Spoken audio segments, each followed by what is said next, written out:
Hello students, good evening to all of you. कैसे हैं आप सभी लोग? पीरियोडिक टेबल का आज का लेक्चर नंबर 11 हम लोग स्टार्ट करने वाले हैं। तो स्टार्ट किया जाए आज का lecture. Electron gain enthalpy of oxygen यानी कि gaseous atom is -140। Delta HEG की वैल्यू कितनी दे रखी है? माइनस का 140 किलो जूल पर मोल, है ना।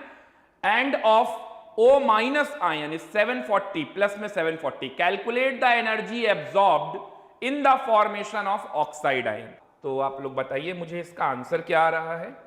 सबसे पहले O में एक इलेक्ट्रॉन ऐड किया तो क्या बना? O minus. ऐसे में डेल्टा HEG की वैल्यू कितनी दे रखी है? ये दे रखी है मुझे माइनस का 140 किलो जूल पर मोल, ठीक है। अब O माइनस में एक इलेक्ट्रॉन और ऐड करेंगे तो क्या बन जाएगा? Oxide ion O2 minus. और इसमें हमें एनर्जी ज्यादा लगानी पड़ जाएगी और बदले में रिलीज बहुत कम होगी। तो इसीलिए नेट में डेल्टा HEG की वैल्यू दे रखी है 740 किलो जूल पर मोल, ठीक है। तो हमसे पूछा जा रहा है कि ऑक्साइड आयन बनाने में calculate the energy absorbed in the formation of oxide ion from gaseous oxygen atom. इसको ऐड कर देते हैं। इसको ऐड कर देंगे तो ये कैंसिल हो जाएगा। O plus 2 minus 2 electron gives up O2 minus, है ना। तो ये डेल्टा H एंथैल्पी, जो डेल्टा HEG होगा एंथैल्पी, ये कितना आ जाएगा? तो ये ऐड करने से आ जाएगा प्लस का 600 किलो जूल पर मोल। किलो जूल पर मोल। तो कितनी एनर्जी हमारी एब्जॉर्ब हुई? तो 600 किलो जूल पर मोल एनर्जी एब्जॉर्ब हुई। तो हमारा आंसर क्या हो गया? आंसर हो गया 600 किलो जूल पर मोल। क्लियर है सभी को? 600 किलो जूल पर मोल, ये आंसर हो गया। चलिए नेक्स्ट आते हैं। इलेक्ट्रॉन एफिनिटी के फैक्टर्स कौन कौन से हैं जो इलेक्ट्रॉन एफिनिटी को अफेक्ट करेंगे? तो फैक्टर्स अफेक्टिंग इलेक्ट्रॉन एफिनिटी। तो पहला है साइज ऑफ एटम। एटम का साइज बढ़ाते जाओगे तो न्यूक्लियस और वैलेंस शेल के बीच की दूरी बढ़ती जाएगी। अगर इनके बीच की दूरी ज्यादा होगी तो ऑब्वियस सी बात है फोर्स ऑफ अट्रैक्शन क्या होगा? कम। फोर्स ऑफ अट्रैक्शन कम होने की वजह से जो एनर्जी रिलीज होगी वो कम एनर्जी रिलीज होगी, और उसी रिलीज्ड अमाउंट ऑफ एनर्जी को हम क्या कहते हैं? Electron affinity. नेगेटिव पॉजिटिव से मत समझो। नेगेटिव का मतलब रिलीज, इलेक्ट्रॉन एफिनिटी में एनर्जी रिलीज की ही बात करेंगे। तो साइज ऑफ एटम के बढ़ने से एनर्जी रिलीज क्या होगी? कम, यानी इलेक्ट्रॉन एफिनिटी विल डिक्रीज। तो साइज के इनवर्सली प्रोपोर्शनल हो जाएगा इलेक्ट्रॉन एफिनिटी। इसको आप लोग नेगेटिव पॉजिटिव में समझा ही मत करो, सीधा ये समझो कि मैग्नीट्यूड वाइज बात कर रहा हूं मैं। इलेक्ट्रॉन एफिनिटी का मैग्नीट्यूड क्या हो जाएगा? कम हो जाएगा, ठीक है। नेक्स्ट है इफेक्टिव न्यूक्लियर चार्ज। तो अगर मैं जेड इफेक्टिव बढ़ाऊं, यानी इफेक्टिव न्यूक्लियर चार्ज को बढ़ा दूं, तो ऑब्वियस सी बात है फोर्स ऑफ अट्रैक्शन ज्यादा होगा। और अगर फोर्स ऑफ अट्रैक्शन ज्यादा होगा तो इसका मतलब ज्यादा से ज्यादा एनर्जी रिलीज होगी।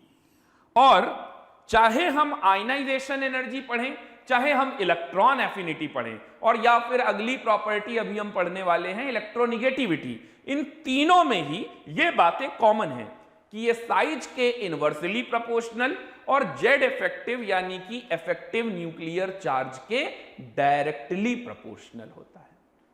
ओके, क्या यहां तक किसी को कोई डाउट? हाँ, क्लियर है। चलिए आगे बढ़ते हैं। Electronic configuration.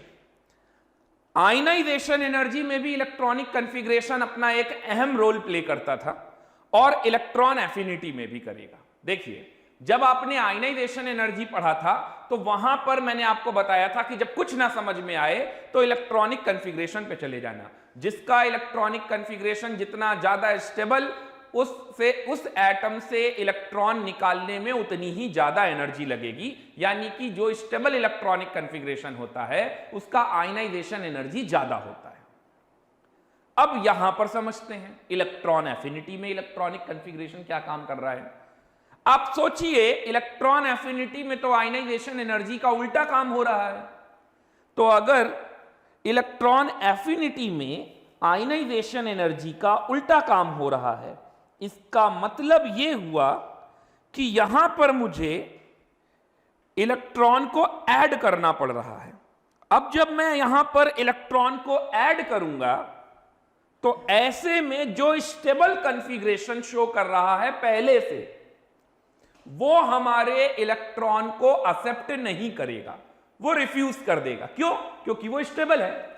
For example noble gas, अगर मैं नोबल गैस वालों से यह कहूं कि भाई एक इलेक्ट्रॉन ले लो, तो क्या वो इलेक्ट्रॉन को एक्सेप्ट करेंगे? कभी नहीं, वो तुरंत रिफ्यूज करेंगे। क्यों? क्योंकि उन सभी का नोबल गैस कॉन्फ़िगरेशन है, दे ऑल आर स्टेबल। अगर वो स्टेबल हैं तो एक इलेक्ट्रॉन लेकर अनस्टेबल क्यों होना चाहेंगे? तो ऑब्वियस सी बात है, कभी नहीं होना चाहेंगे, है ना।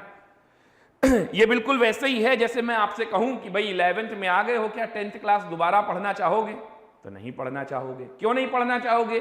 क्योंकि 10th क्लास से स्टेबलाइज होकर ही तो 11th में आए हैं। तो वापस से हम 10th में क्यों जाना चाहेंगे? अब तो हम 11th के बाद 12th के बाद कॉलेज में जाना चाहेंगे, है ना। तो यही सारी चीजें हैं। तो इलेक्ट्रॉनिक कॉन्फ़िगरेशन, जो स्टेबल इलेक्ट्रॉनिक कॉन्फ़िगरेशन है, वो stable electronic configuration electron affinity को कभी मानेगा ही नहीं, यानी इलेक्ट्रॉन को कभी एक्सेप्ट ही नहीं करेगा। यही हाल है और इसी की वजह से नोबल गैसेस का इलेक्ट्रॉन एफिनिटी कितना होता है? अप्रॉक्सीमेटली 0 होता है।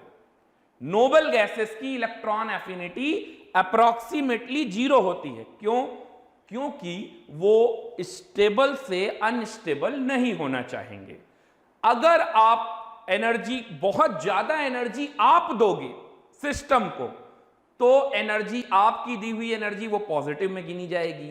तो नोबल गैसेस में अगर आप जिद पे ही आ गए हो कि नहीं मैं तो इलेक्ट्रॉन पुट कराऊंगा, तो ऐसे में हमें बहुत ज्यादा एनर्जी देनी पड़ेगी और बदले में जो एनर्जी रिलीज होगी उसकी कोई गारंटी ही नहीं है कि रिलीज होगी या नहीं होगी। एक बात लेकिन तय है कि जो भी एनर्जी रिलीज हो भी रही होगी तो वो ऑलमोस्ट टेंडिंग टुवर्ड्स 0 होगी, ऑलमोस्ट टेंडिंग टुवर्ड्स 0 होगी। परफेक्टली क्यों नहीं बता सकते, ये बात मैं आपको 2-3 दिनों से लगातार बताता जा रहा हूं। थर्मोडायनेमिक्स के कंसेप्ट के अकॉर्डिंग हम किसी की भी सिस्टम में किसी पर्टिकुलर एनर्जी को कैलकुलेट नहीं कर सकते। Only the change in enthalpy can be calculated. Her microscopic level पर अलग अलग एनर्जी को कैलकुलेट नहीं किया जा सकता। ओके, तो जितने भी स्टेबल इलेक्ट्रॉनिक कॉन्फ़िगरेशन हैं, फुल फिल्ड या हाफ फिल्ड, इनका इलेक्ट्रॉन गेन एंथैल्पी कैसा आता है? पॉजिटिव। ध्यान से समझिए, इलेक्ट्रॉन एफिनिटी नहीं बोल रहा हूं, क्योंकि इलेक्ट्रॉन एफिनिटी में तो एनर्जी रिलीज ही होगी। तो इनका इलेक्ट्रॉन एफिनिटी, अगर आपसे कोई कहता भी है कि भाई इनका इलेक्ट्रॉन एफिनिटी हाफ फील्ड और फुल फील्ड वालों का इलेक्ट्रॉन एफिनिटी पॉजिटिव हो जाता है, तो आप उसको जरा सही से समझिएगा। वो एक्चुअल में इलेक्ट्रॉन एफिनिटी नहीं बल्कि इलेक्ट्रॉन गेन एंथैल्पी है। आप सभी के पास एनसीईआरटी होगी। आप एनसीईआरटी में पीरियोडिक टेबल वाला चैप्टर ओपन कीजिए, उसमें आपको इलेक्ट्रॉन एफिनिटी दिखेगी। वहां पर साफ साफ ये मेंशन किया गया है कि नाइट्रोजन फैमिली के एलिमेंट और नोबल गैसेस की इलेक्ट्रॉन गेन एंथैल्पी पॉजिटिव है, इलेक्ट्रॉन एफिनिटी नहीं पॉजिटिव है। सारा डेटा आपके पास है, चेक कर लीजिए। ओके, तो ऐसा क्यों हुआ ये समझ में आ गया। इलेक्ट्रॉन गेन एंथैल्पी इनकी पॉजिटिव क्यों होती है? तो अगर मुझे किसी की electron gain enthalpy highly positive दिख रही है, इसका मतलब वो नोबल गैस है, इसका मतलब वो बहुत ही स्टेबल है। जैसे कि ग्रुप 2 के एलिमेंट NH2 स्टेबल है, तो ये पॉजिटिव शो कर सकता है। ग्रुप 12 जिंक कैडमियम मरकरी वाला, ये भी स्टेबल है, NH2n-1D10 है, तो ये भी पॉजिटिव शो करेगा। ग्रुप 50 नाइट्रोजन फैमिली वाले एलिमेंट्स हाफ फिल्ड है, तो नाइट्रोजन, फास्फोरस ये लोग तो करेंगे ही पॉजिटिव में शो। नोबल गैसेस ये भी क्या शो करेगा? Positive electron gain enthalpy, positive electron gain enthalpy. Okay, note कीजिए, नोट कर लीजिए। और जो पॉइंट मैं बोल रहा था आपको नोबल गैसेस का ऑलमोस्ट 0 होता है, वो पॉइंट भी नोट कर लीजिएगा इसमें। ओके, चलिए ट्रेंड क्या है? इलेक्ट्रॉन एफिनिटी का ट्रेंड क्या है? वही जो आयनाइजेशन एनर्जी का है, वही जो इलेक्ट्रोनिगेटिविटी का है। लेफ्ट टू राइट पीरियड में जब आगे जाएंगे, लेफ्ट टू राइट, तो electron affinity, ionization energy, electronegativity सब इंक्रीज करता है। डाउन द ग्रुप जाने पर, top to bottom down the group जाने पर ionization energy, electron affinity, electronegativity सब डिक्रीज करता है। तो अगर मैं टॉप टू बॉटम जाऊंगा तो साइज इंक्रीज करेगा, ये डिक्रीज करेगा। लेफ्ट टू राइट जाऊंगा तो left to right Z effective बढ़ेगा, साइज डिक्रीज होगा, इलेक्ट्रॉन एफिनिटी बढ़ेगा। ओके, नोट कीजिए जल्दी से। ये पीरियोडिक ट्रेंड है अपना। एरो अप का मतलब इंक्रीज, एरो डाउन का मतलब डिक्रीज। ये सब तो छोटी छोटी बातें पता ही होगा, जल्दी से नोट कीजिए इसे भी। चलिए नेक्स्ट क्वेश्चन है एक आपके लिए। Arrange element of second period in increasing order of electron affinity. Second period में एलिमेंट कौन कौन से होते हैं मैंने वो भी आपके लिए लिख दिया है। और देखिए आपके लिए बिल्कुल पका पकाया दे रहा हूं, आपको इलेक्ट्रॉनिक कॉन्फ़िगरेशन तक भी लिख के दे रहा हूं। बस थोड़ा सा भेजा चलाना है और भेजा चला के आंसर लिखना है। तो lithium, beryllium, boron, carbon, nitrogen, oxygen, fluorine, neon. बताइए किसकी इलेक्ट्रॉन एफिनिटी ज्यादा होगी? इलेक्ट्रॉन एफिनिटी किसकी ज्यादा होगी? Increasing order of electron affinity लिखना है। Increasing order of electron affinity. सोचिए और बताइए आंसर क्या होगा। क्वेश्चन का आंसर कीजिए। इलेक्ट्रॉन एफिनिटी का ऑर्डर देखिए, अभी अभी मैंने आपको बताया कि ये जो बेरिलियम है सेकेंड ग्रुप का एलिमेंट 2s2 की वजह से फुलफिल्ड है। s वाला तो फुलफिल्ड है, स्टेबल है, तो ये कभी भी इलेक्ट्रॉन एफिनिटी शो नहीं करेगा, या करेगा भी तो ना के बराबर। दूसरा जैसे नाइट्रोजन, ये भी हाफ फिल्ड है। तीसरा जैसे कि ये नियॉन, ये तो फुल फिल्ड है, ऑक्टेट कंप्लीट है। तो ये जो तीन होंगे ना, इनको कभी भी ऑर्डर में रखो ही नहीं, या रखो तो सबसे पीछे डाल दो। समझ में आ रहा है? यानी इलेक्ट्रॉन एफिनिटी सबसे कम किसकी होगी? नियॉन की, सबसे कम। क्यों? इसकी तो बोलते हैं लोग हाईली पॉजिटिव होती है इलेक्ट्रॉन एफिनिटी, सबसे हाईएस्ट इलेक्ट्रॉन एफिनिटी होती है। गलत बोलते हैं, सबसे हाईएस्ट इलेक्ट्रॉन गेन एंथैल्पी होती है हाईली पॉजिटिव। इलेक्ट्रॉन एफिनिटी तो ऑलमोस्ट 0 होगी। इसके बाद नाइट्रोजन को रखिए और इसके बाद बेरिलियम को रखिए, और इन तीनों की इलेक्ट्रॉन एफिनिटी नहीं बल्कि डेल्टा HEG वैल्यू कैसी होती है? पॉजिटिव।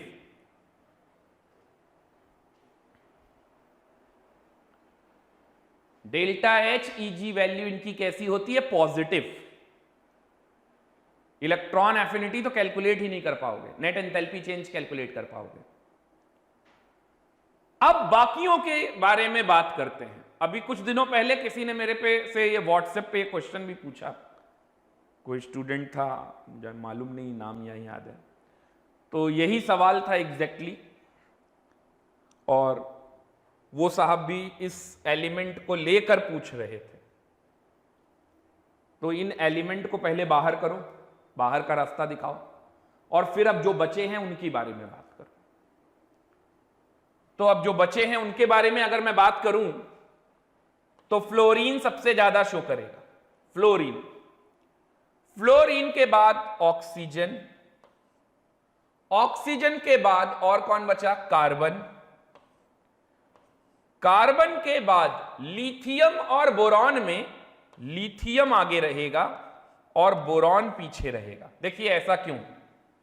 लिथियम और बोरॉन में ध्यान दीजिए, लिथियम का है 2s1 और बोरॉन का है 2p1। अगर इन दोनों को एक एक इलेक्ट्रॉन मिल जाए तो इस बात से सबसे ज्यादा खुश कौन होगा?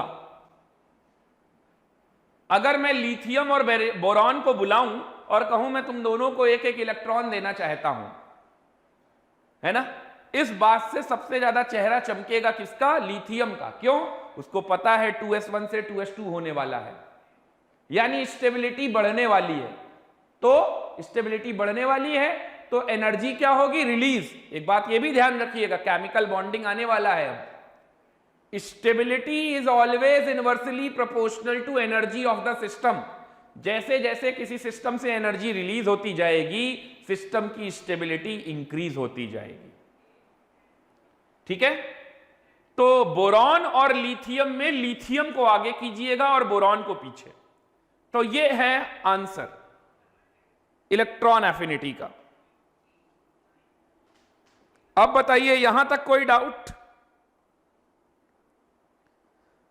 स्मृति का आंसर सही है, एनी लोएस्ट, बट पूरा आंसर बताना है बेटा, पूरा ऑर्डर लिखना है। चेक कीजिए, यही आंसर आ रहा है सभी का? क्या आप सभी का आंसर इस आंसर से मैच कर रहा है? क्या आप सभी का आंसर इस आंसर से मैच कर रहा है? जल्दी से चेक कीजिए, और अगर कोई डाउट है तो पूछिए।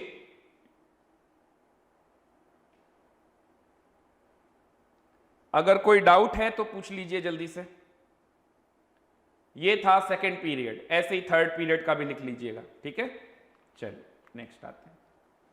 अगला सवाल, removal of electron is easy from. अगर मुझे Li माइनस, Li नहीं है, Li माइनस है और Be माइनस है, तो Li माइनस और Be माइनस, अगर इनमें से किसी से इलेक्ट्रॉन निकालना हो, रिमूवल ऑफ इलेक्ट्रॉन, तो कहां से इलेक्ट्रॉन निकालना इजी है? इजी का मतलब कम एनर्जी में इलेक्ट्रॉन निकल आए। इजी का मतलब ये थोड़ी ना उसके हाथ पैर जोड़ेंगे और कहेंगे इलेक्ट्रॉन दे दो, तो कौन प्यार से मान जाए, ऐसा नहीं करना है। इजी का मतलब है कम एनर्जी से कौन इलेक्ट्रॉन बाहर आ जाएगा। तो Li माइनस और Be माइनस, ये तो सिंपल सवाल है, आपको कंसेप्ट सिखा दिया तो अब ये ज्यादा आसान हो गया। Li माइनस और Be माइनस में से कौन आसानी से इलेक्ट्रॉन दे देगा? कौन आसानी से इलेक्ट्रॉन दे देगा? कॉन्फ़िगरेशन लिख लो। लिथियम एटॉमिक नंबर होता है 3 और माइनस आ गया तो हो गया 4, तो 1s2 2s2। आप लोग बिल्कुल सही सोच रहे हैं। और Be माइनस, तो बेरिलियम का एटॉमिक नंबर 4 था, तो 1s2 2s2 2p1, एक और आ गया। तो अब देखिए Li माइनस तो स्टेबल है, ये स्टेबल है, और ये कैसा है? अनस्टेबल है। तो आसानी के साथ इलेक्ट्रॉन कौन दे देगा? Be माइनस, यानी इसका आंसर क्या हो जाएगा? बी। Be माइनस से इलेक्ट्रॉन आसानी के साथ निकाला जा सकता है, बल्कि वो तो चाहता ही है Be माइनस की कोई इलेक्ट्रॉन ले ले, स्टेबल हो जाएगा। ठीक है, क्लियर हुआ? Be माइनस कई लोगों का आंसर है, बिल्कुल सही है। चलिए आगे बढ़ते हैं। Exception in electron affinity. क्या क्या एक्सेप्शनल केसेस हैं इलेक्ट्रॉन एफिनिटी में, ये भी जान लेते हैं। हालांकि मैंने आपको एक्सेप्शन इसमें जो है वो बता दिया, सिर्फ एक पॉइंट और रहता है, वो अभी और इसी एक्सेप्शन में एक्सप्लेन कर देता हूं। तो पहला तो नोबल गैस, ये वाली बात मैंने आपको बता दी कि जितने भी नोबल गैस हैं ये इलेक्ट्रॉन को एक्सेप्ट ही नहीं करेंगे, रिफ्यूज करेंगे। नतीजा कि अगर आपको ये इलेक्ट्रॉन को इनके आउटर मोस्ट शेल में पुट कराना है, एंटर कराना है, तो आपको ज्यादा एनर्जी देनी पड़ेगी, यानी कि डेल्टा HEG क्या हो जाएगा? Highly positive. बदले में इलेक्ट्रॉन एफिनिटी लगभग 0, टेंडिंग टुवर्ड्स 0। उसी की बातें लिखी गई हैं। ये n+1 क्यों लिख रहा है? क्योंकि एक इलेक्ट्रॉन और ऐड करेंगे तो यहां पर ये बताया जा रहा है कि देखो नोबल गैस NH2NP6 होता है, स्टेबल होता है, इसमें इलेक्ट्रॉन और ऐड करोगे तो इसको एक और n+1 बनाना पड़ जाएगा, यानी एक नए प्रिंसिपल क्वांटम नंबर को जनरेट करना पड़ेगा, उसी में ये इलेक्ट्रॉन रह सकता है। तो ये स्टेबल से अनस्टेबल गया। ऐसा करने के लिए आपको खूब सारी एनर्जी लगानी पड़ेगी। ठीक है, तो वही सारी बातें लिखी गई, नोट कर लीजिए जल्दी से जो मैंने आपको अभी बताया। अब इसका दूसरा एक्सेप्शन इंपॉर्टेंट है, ये नोट कर लिया पूरा? नोट कर लीजिए जल्दी से।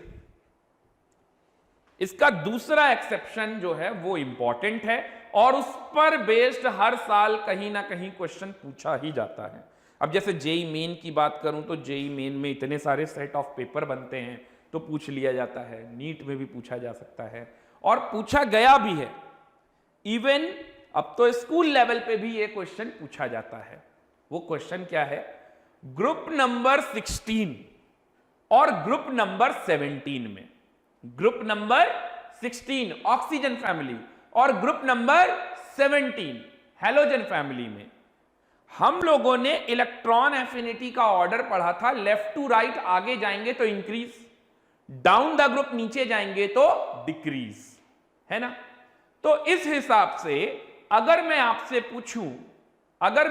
पूछूं कि फ्लोरीन, क्लोरीन, ब्रोमीन और आयोडीन, इनमें ग्रुप नंबर 17 की पहले बात कर लेते हैं, फ्लोरीन, क्लोरीन, ब्रोमीन, आयोडीन, इनमें सबसे ज्यादा इलेक्ट्रॉन एफिनिटी किसकी होनी चाहिए? तो डाउन द ग्रुप डिक्रीज करता है तो फ्लोरीन सबसे ज्यादा, उससे कम chlorine, then bromine, then iodine. But ये गलत है।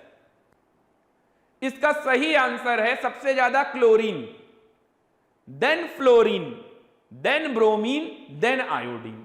अब ये जनरल पीरियोडिक ट्रेंड को फॉलो नहीं कर रहा, इसलिए एक्सेप्शन में आ गया।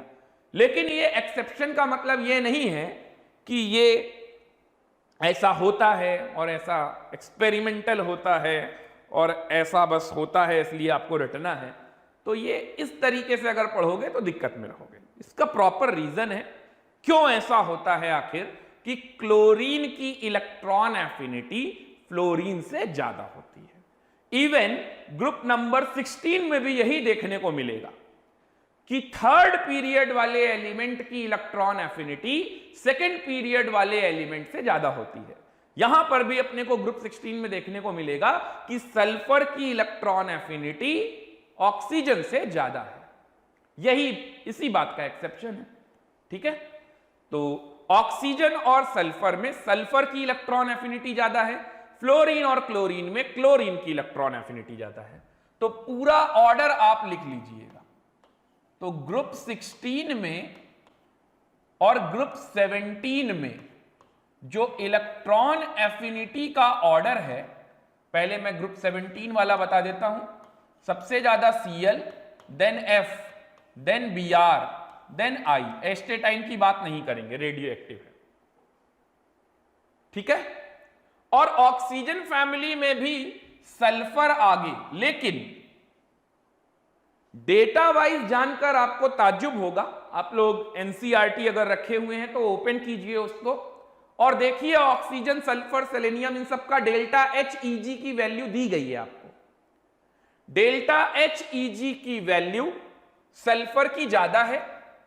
उसके बाद अब हम लोग ऐसे ही एक्सपेक्ट कर रहे हैं जैसे क्लोरीन के बाद फ्लोरीन आया तो सल्फर के बाद ऑक्सीजन आएगा, लेकिन नहीं, सल्फर के बाद सेलेनियम, सेलेनियम के बाद टेलुरियम, सेलेनियम के बाद टेलुरियम। ठीक है, यहां तक कि अगर आप रेडियो एक्टिव सब्सटेंस, मैंने कहा कंपेयर नहीं करिए, बट इसका भी डेटा है तो लिख दिया है। ठीक है, पोलोनियम, और इसके बाद लास्ट में ऑक्सीजन। यहां पर आप देखेंगे इसका डेल्टा HEG की वैल्यू, इसके डेल्टा HEG की वैल्यू, इसका जो डेल्टा HEG है उसकी वैल्यू आएगी माइनस का 144, माइनस का 144 के आसपास आ रहा होगा। और पूरी पीरियोडिक टेबल में हाईएस्ट इलेक्ट्रॉन एफिनिटी होनी तो चाहिए थी फ्लोरीन की, क्योंकि नोबल गैस की तो इलेक्ट्रॉन एफिनिटी होती ही नहीं है, इलेक्ट्रॉन गेन एंथैल्पी होती है। बात हो रही है इलेक्ट्रॉन एफिनिटी की, लेफ्ट टू राइट आगे जाने पर इंक्रीज, डाउन द ग्रुप जाने पर डिक्रीज, नोबल गैस हटा दो तो आखिरी फैमिली बची नोबल गैस, ये हैलोजन फैमिली, और हैलोजन में फ्लोरीन होना चाहिए था, लेकिन फ्लोरीन से भी ज्यादा क्लोरीन की होती है। तो याद रखिएगा पूरी पीरियोडिक टेबल में क्लोरीन की इलेक्ट्रॉन एफिनिटी सबसे ज्यादा होती है, इसका डेल्टा HEG -349 के आसपास होगा। आप लोग डेटा चेक कर सकते हैं, उसमें लिखा होगा ये सब। ये दो बातें थोड़ा सा इंपॉर्टेंट हैं, तो इसका मुझे डेटा भी याद है। अगर आप भी डेटा याद कर सकते हैं तो अच्छी बात है, और नहीं कर सकते तो कम से कम ऑर्डर तो याद रखिए, ऑर्डर तो ध्यान रखिए।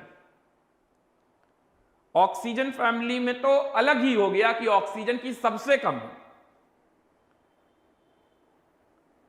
अब इस बात का रीजन क्या है, आखिर ऐसा क्यों होता है? तो मैं अपना रीजन हैलोजन फैमिली के एग्जाम्पल में क्लोरीन और फ्लोरीन को लेकर समझा रहा हूं। जैसा क्लोरीन फ्लोरीन वैसा ही ऑक्सीजन सल्फर में होगा, ठीक है? तो देखिए क्लोरीन और फ्लोरीन की बात करते हैं। Fluorine 1s2 2s2 2p5, chlorine 1s2 2s2 2p6 3s2 3p5। यानी फ्लोरीन और क्लोरीन में क्या हो रहा है, यहां पर फ्लोरीन में 2s2 2p5 है और क्लोरीन में 3s2 3p5 है। तो ऑब्वियस सी बात है थर्ड शेल बड़ी होगी और सेकंड शेल छोटी होगी। तो सेकंड शेल में 7 इलेक्ट्रॉन है, थर्ड शेल में 7 इलेक्ट्रॉन है। ऐसे में एक इलेक्ट्रॉन आना चाहता है, और तो अगर ऐसे में एक इलेक्ट्रॉन एंटर करना चाहता है तो कहां पर ज्यादा दिक्कत है, कहां पर इलेक्ट्रॉन इजीली नहीं एंटर कर पा रहा है? देखिए इजीली तो कहीं नहीं एंटर हो पा रहा है, क्योंकि दोनों ही जगह पर इलेक्ट्रॉन के आने पर इलेक्ट्रॉन इलेक्ट्रॉन का रिपल्शन होगा। जो वैलेंस शेल में 7 इलेक्ट्रॉन हैं, ऑब्वियस सी बात है वो नए इलेक्ट्रॉन इनकमिंग इलेक्ट्रॉन का अपोज करेंगे। लेकिन कहां पर अपोज ज्यादा है और कहां पर अपोज कम है? तो अपोजिशन वाले नंबर तो बराबर हैं, 7-7 दोनों में है। लेकिन सोचिए फ्लोरीन का साइज बहुत छोटा है, बहुत छोटा साइज है। अगर सेकंड शेल में अगर बहुत छोटा साइज होगा तो क्या होगा, ऐसे में 8वें इलेक्ट्रॉन को एंटर करने में बहुत ज्यादा रिपल्शन झेलना पड़ेगा, इंटर इलेक्ट्रॉनिक रिपल्शन बहुत ज्यादा होगा। जबकि वही 8वां इलेक्ट्रॉन अगर क्लोरीन वाले एटम में जाता है तो वहां पर भी रिपल्शन होगा, लेकिन उतना नहीं। क्यों? क्योंकि उसका शेल का साइज बड़ा है। साइज बड़ा होने की वजह से किन्हीं 2 इलेक्ट्रॉन के बीच का गैप भी बड़ा होगा, यानी इंटर इलेक्ट्रॉनिक रिपल्शन कम होगा। ओके, इस बात को किताब वाले लिखते हैं due to exceptionally small size of fluorine atom, due to exceptionally small size of fluorine atom. अब यह बात जब मैंने आपको बताई तो अब आपको लग रहा होगा अच्छा अगर सर ऐसी बात है तो फ्लोरीन का साइज अगर छोटा है क्लोरीन से तो क्लोरीन में रिपल्शन कम लगा तो क्लोरीन का ज्यादा हो गया। फिर इस तरीके से तो ब्रोमीन का साइज भी बड़ा है, आयोडीन का साइज तो और भी बड़ा है, तो सबसे कम रिपल्शन तो वहां लग रहा होगा। सही बात है, सबसे कम रिपल्शन तो वहां लग रहा होगा। लेकिन इस बात को जरा ध्यान से समझिए। इस बात को समझने के लिए मैं आपको 2 रीजन बताता हूं। पहली बात तो आयोडीन का साइज बहुत बड़ा है, और जैसे जैसे साइज आप बहुत बढ़ाते चले जाओगे न्यूक्लियस और वैलेंस शेल के बीच की दूरी भी बढ़ती जाएगी। तो न्यूक्लियस का उस इनकमिंग इलेक्ट्रॉन के साथ फोर्स ऑफ अट्रैक्शन बहुत कम हो जाएगा, यानी कि इलेक्ट्रॉन एफिनिटी कुछ बनेगी ही नहीं। समझ में आ रहा है? ऐसे में इलेक्ट्रॉन एफिनिटी बहुत कम बनेगी, एनर्जी रिलीज ही बहुत कम होगी। क्योंकि इलेक्ट्रॉन एफिनिटी में भले ही आप इलेक्ट्रॉन एफिनिटी की बात कर रहे हैं, डेल्टा एच जी का ही डेटा ले रहे हैं, लेकिन ये नेगेटिव वैल्यू क्या बता रहा है आपको? एनर्जी रिलीज हो रही है। एनर्जी रिलीज हो रही का मतलब इलेक्ट्रॉन एफिनिटी ही तो बढ़ रही है, इलेक्ट्रॉन एफिनिटी ही तो दिखा रहा है। तो इसलिए आयोडीन नहीं हो सकता, ब्रोमीन नहीं हो सकता।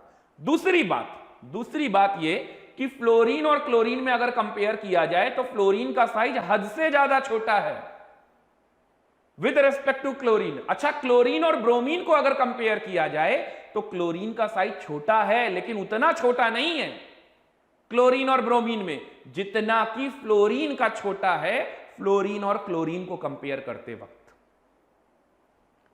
आई थिंक अब अच्छे से आपको समझ में आ गई होगी ये बात। ये बिल्कुल वही चीज है कि एक बच्चा, जैसे आप समझिए एक घर में 7 बच्चे हैं, 2 फैमिली ले लेते हैं। एक अमीर खानदान वाली फैमिली है ना, एक अमीर फैमिली है और एक गरीब फैमिली है। ठीक है, अमीर गरीब का मतलब इकोनॉमिकल बेसिस पे मैं बता रहा हूं, और कुछ अमीर गरीब होता भी नहीं है। तो अमीर फैमिली और एक गरीब फैमिली। अमीर फैमिली में 7 बच्चे हैं और गरीब फैमिली में भी 7 बच्चे हैं। अब जो अमीर फैमिली और गरीब फैमिली में जो हेड है ना, वो एक बच्चा और लाना चाहते हैं, एक बच्चा उन्होंने और एडॉप्ट कर लिया और एक बच्चा और लाना चाहते हैं घर में। ऐसा सुनकर वो 7 बच्चे, चाहे वो अमीर फैमिली के हों या गरीब फैमिली के हों, गुस्सा आएगा ना कि बताओ यार, अब हमारा हिस्सा, और एक तो वैसे ही 7 भाई बहन हैं हम, और अब इसमें एक और आने वाला है तो हमारा हिस्सा क्या होगा? और कटेगा, जो मिलना चाहिए वो नहीं मिलेगा और लड़ाइयां होंगी।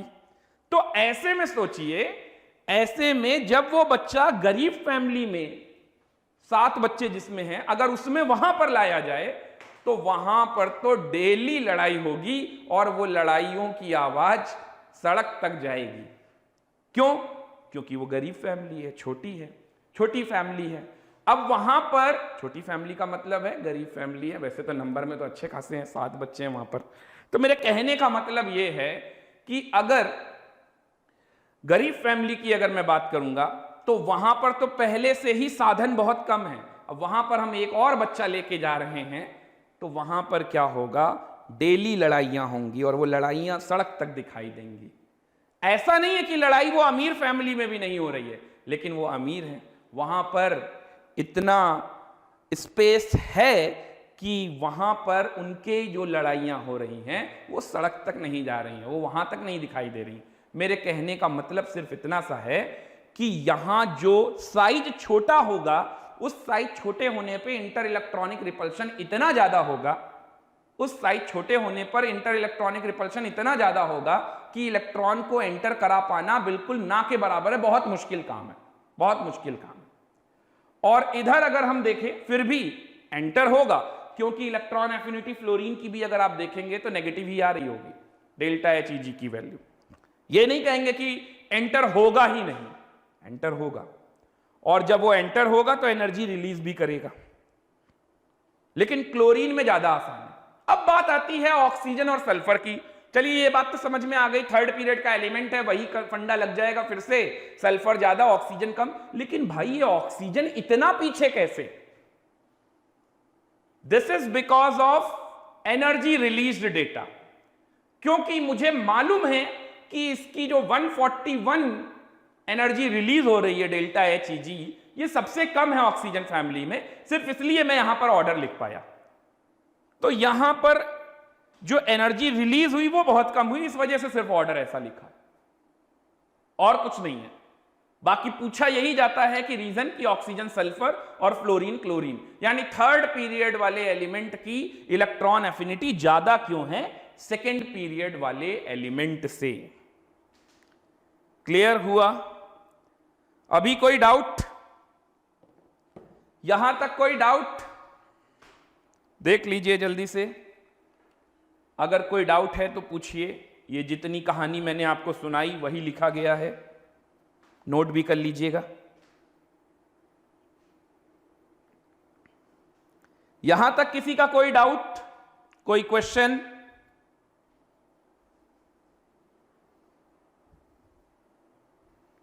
जल्दी से बताइए, अगर कोई डाउट है तो पूछ लीजिए।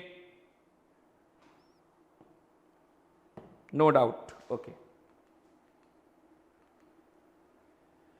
मिनिमम आयनाइजेशन एनर्जी किसकी होगी?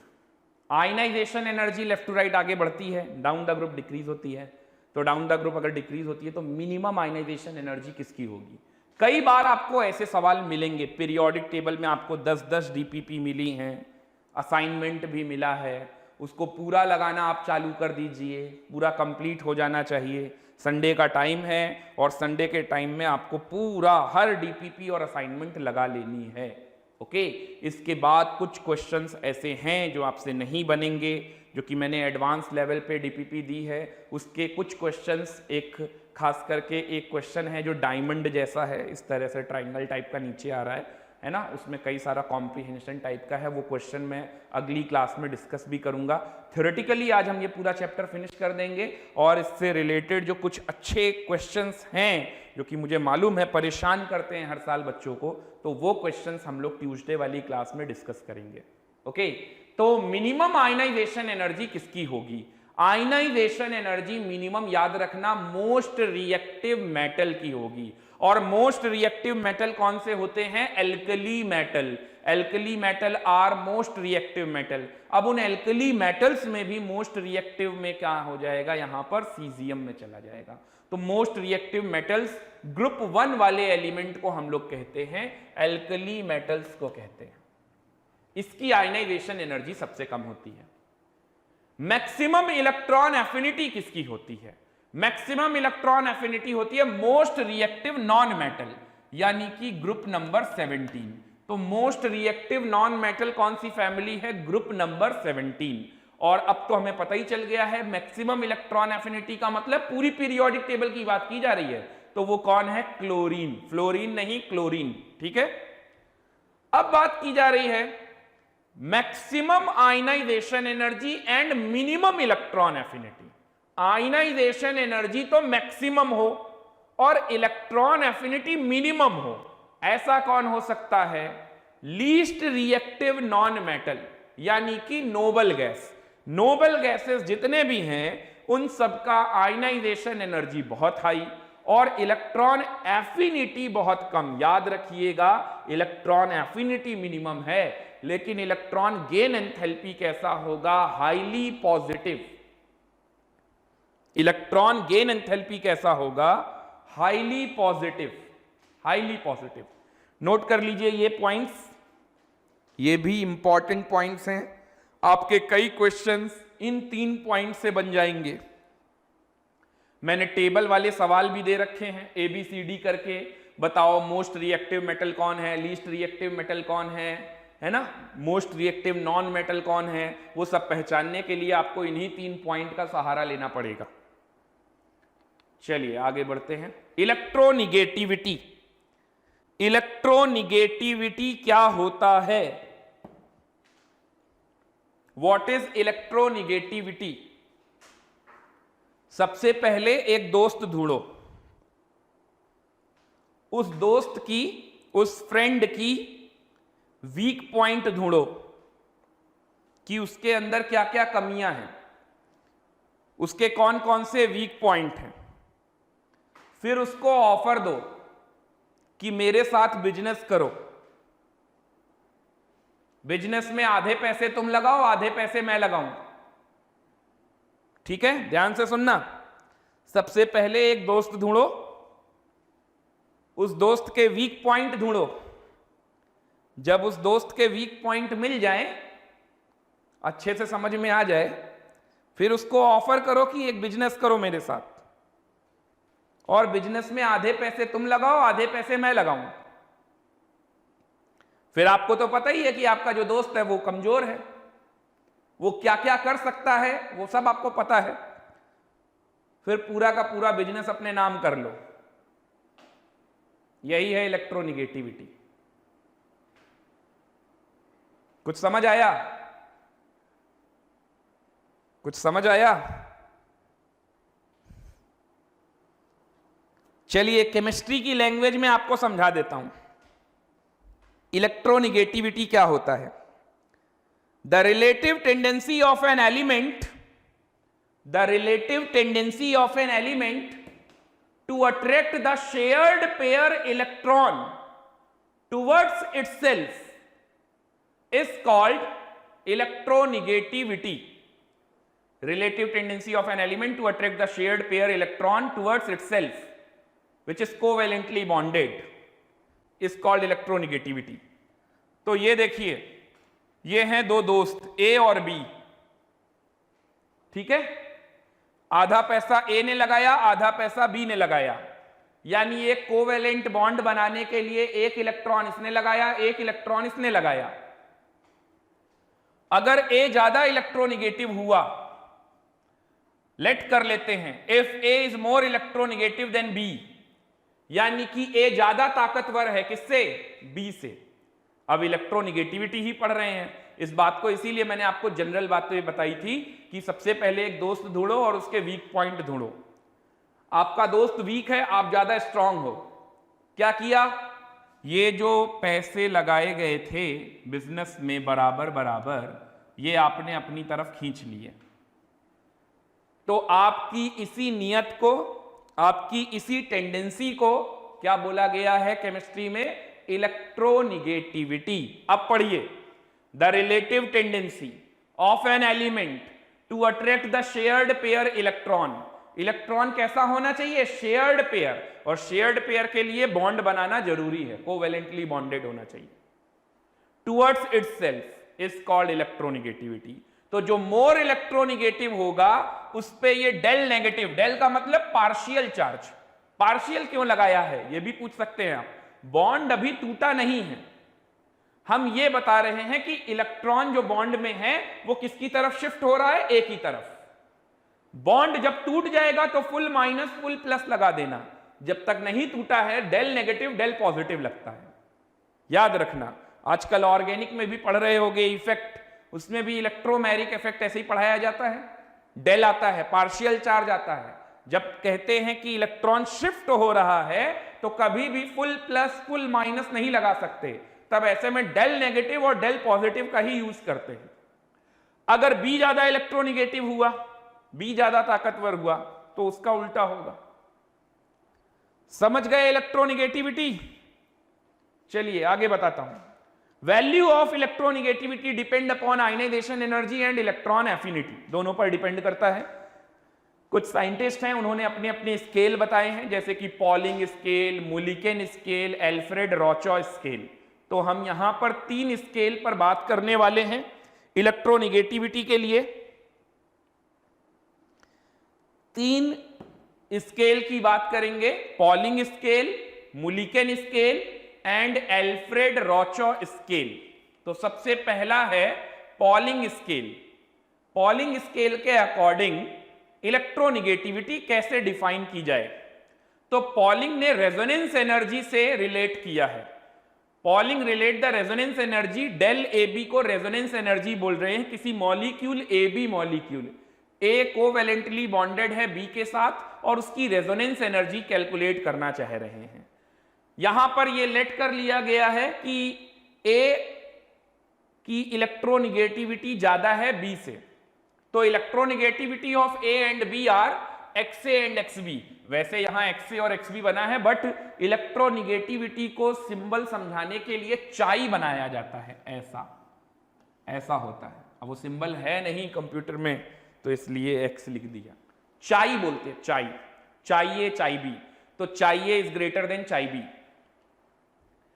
तो ये एक्सए डिफरेंस एक्सबी, एक्सए एक्सबी करके बोल देते हैं, समझ जाएंगे. अगर कोई चाई कहीं लिख दे तो समझ जाना इलेक्ट्रोनिगेटिविटी के लिए बोल रहा है.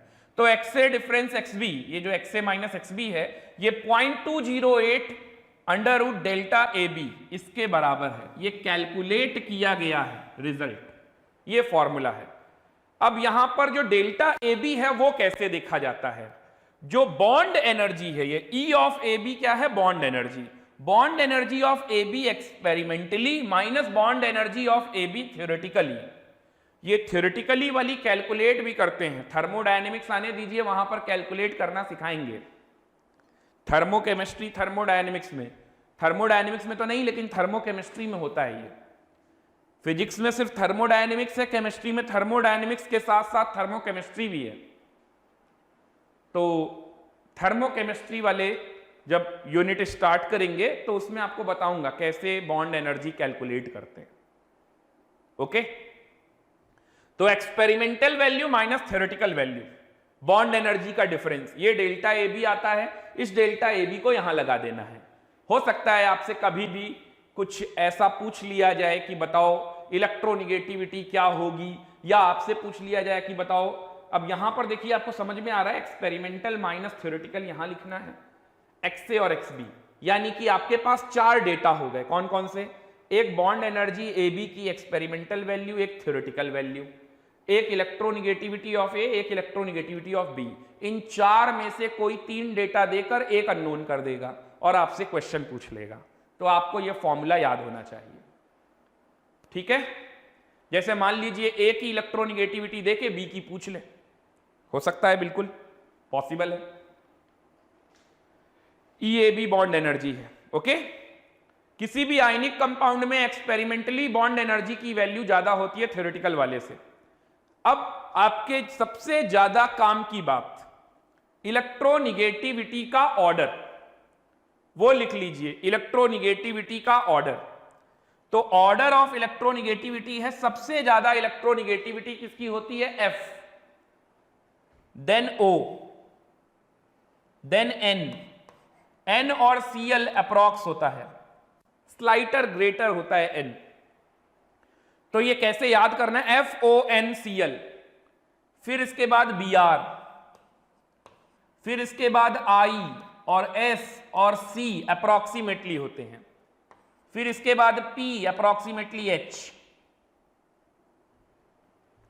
इलेक्ट्रोनिगेटिविटी की जो वैल्यू है, फ्लोरीन की इलेक्ट्रोनिगेटिविटी की वैल्यू होती है 4.0, कोई यूनिट नहीं है।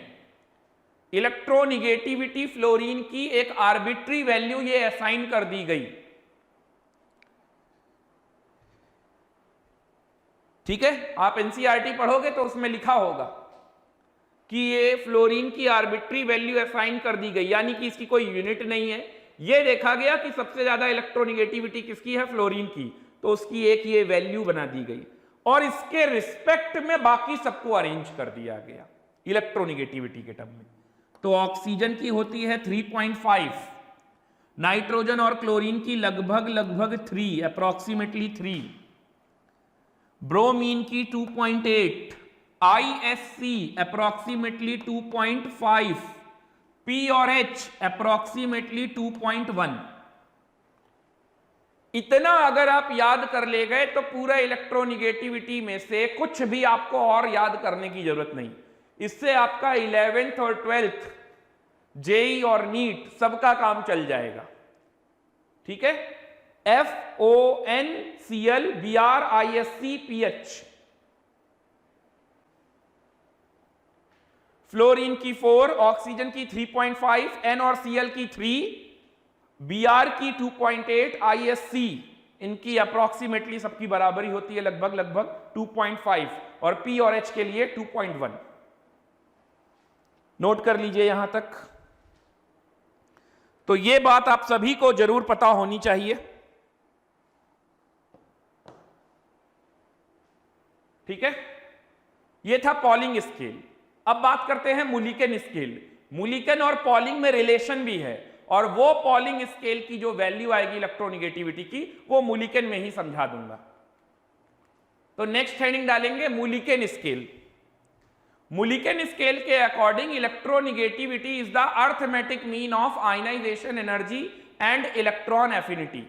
तो Ip plus EA, IE plus EA by 2 electronegativity होता है।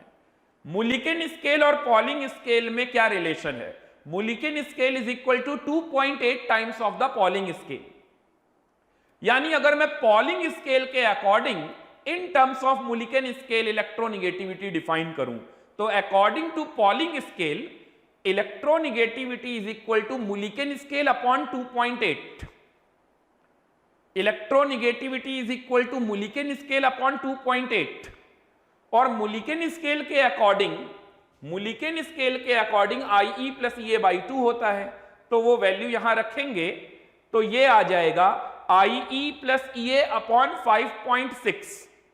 ये किसके अकॉर्डिंग है? According to Pauling scale. ये इलेक्ट्रोनिगेटिविटी जो डिफाइन है वो अकॉर्डिंग टू पॉलिंग स्केल है। एक ही साइंटिस्ट के दो अलग अलग वैल्यू तो आ नहीं सकती है, तो ये अकॉर्डिंग टू पॉलिंग स्केल आया है, IE प्लस EA अपॉन 5.6, और ये EN is equal to IE plus EA/2, ये अकॉर्डिंग टू मुलिकेन आया है। नोट कर लीजिए जल्दी से।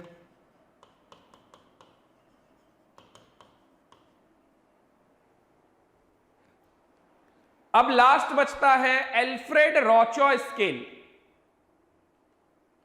नेक्स्ट है एल्फ्रेड रॉचो स्केल। तो ये एक फॉर्मूला आपको याद रखना है, हालांकि ये बहुत कम पूछा गया है, पूछा ही नहीं जाता है ज्यादा, बट फिर भी मैं कोई रिस्क नहीं लेना चाहता।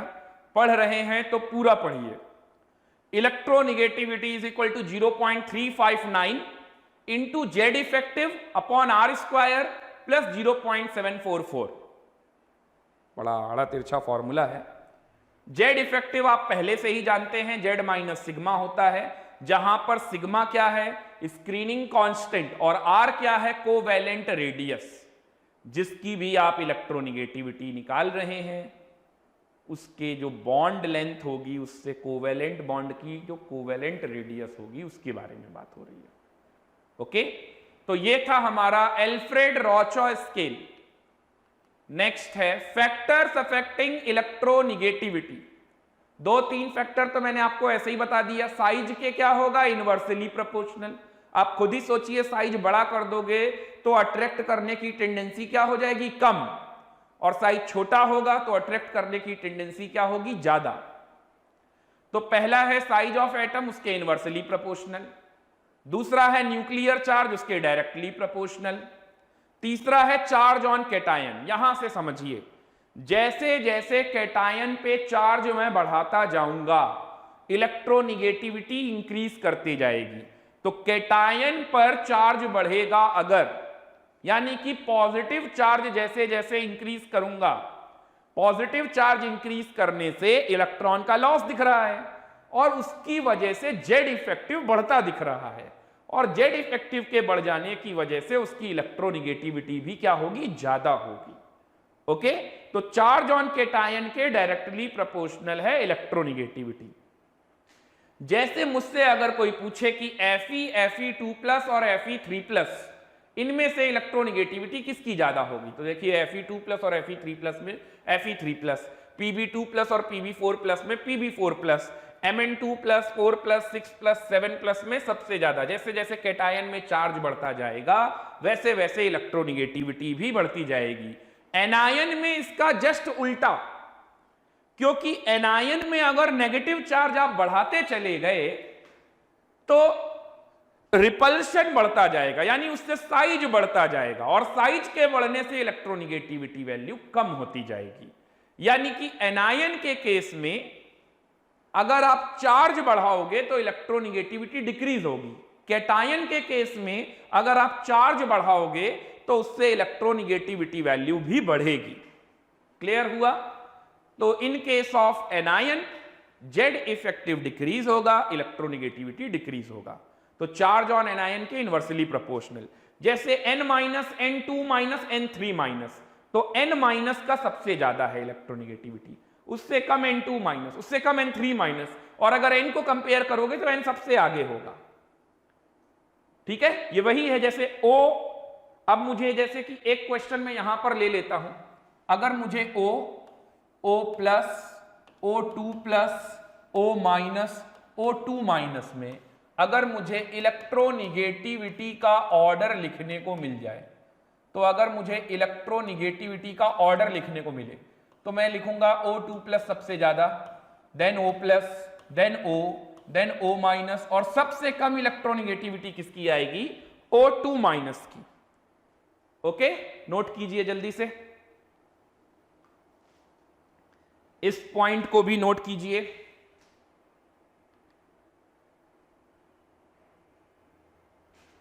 कर लिया नोट?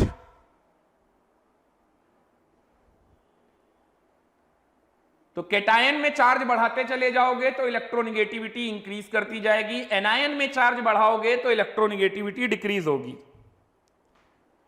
यहां तक क्लियर है? चलिए, हाइब्रिडाइजेशन ऑफ एलिमेंट।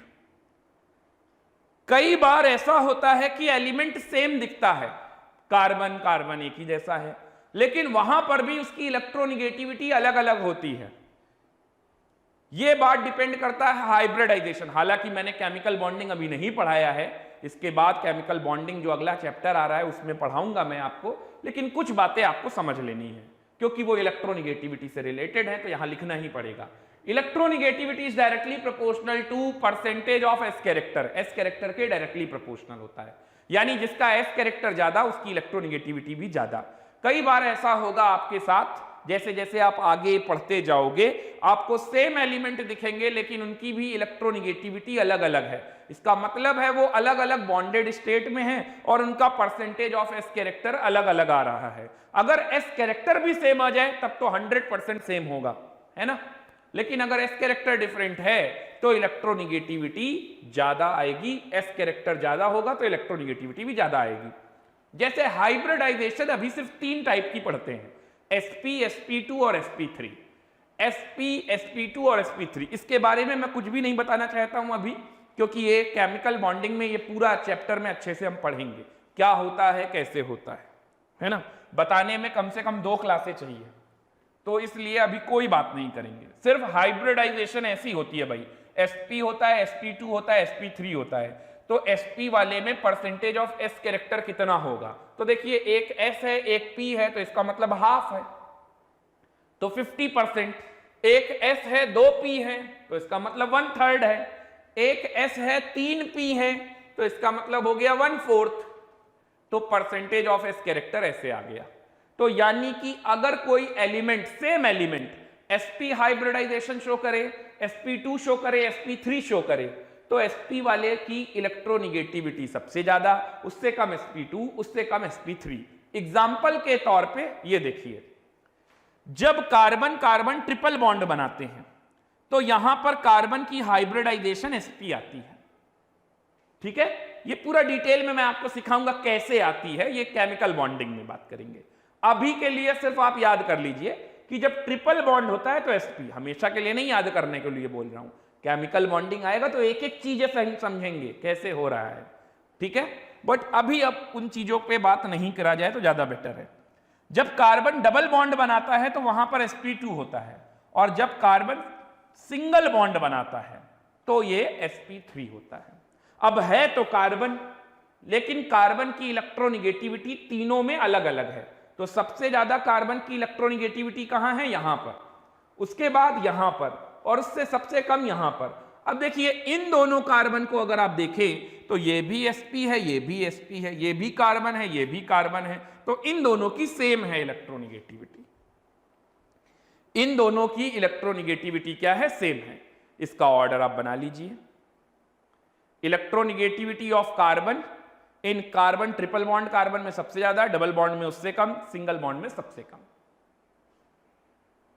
नोट किया, जल्दी नोट कीजिए।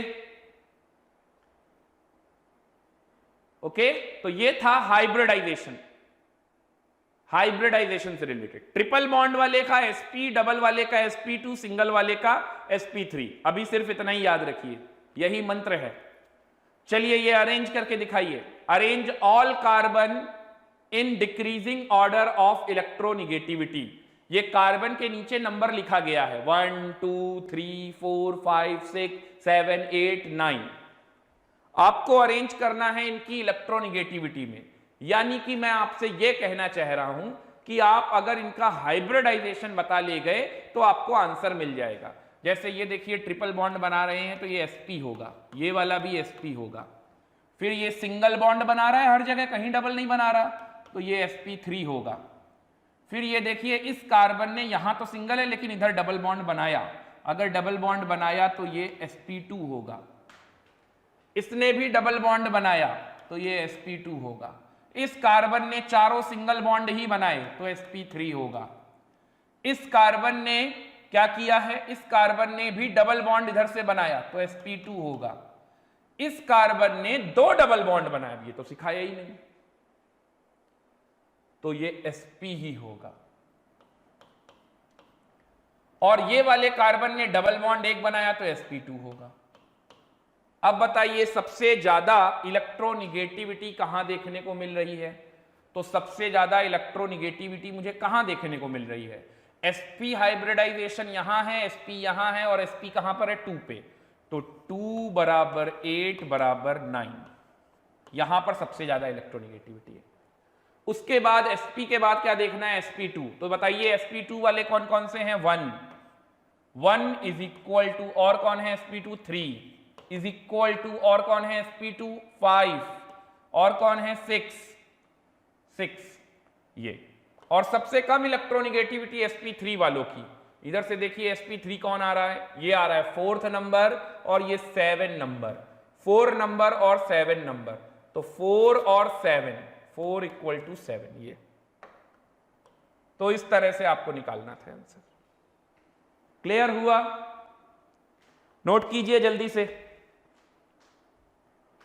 थोड़ा सा बचा है बस, तो मैं चाहता हूं कि ये चैप्टर एंड ही हो जाए। पीरियोडिक ट्रेंड इलेक्ट्रोनिगेटिविटी का, लेफ्ट टू राइट आगे जाएंगे तो क्या होगा, इंक्रीज, और डाउन द ग्रुप में डिक्रीज, हालांकि ये बात मैंने आपको इलेक्ट्रॉन एफिनिटी में ही बता दी थी, इसको और नोट कर लीजिएगा। ओके, यहां तक कोई डाउट, यहां तक किसी को कोई डाउट, जल्दी से नोट कीजिए।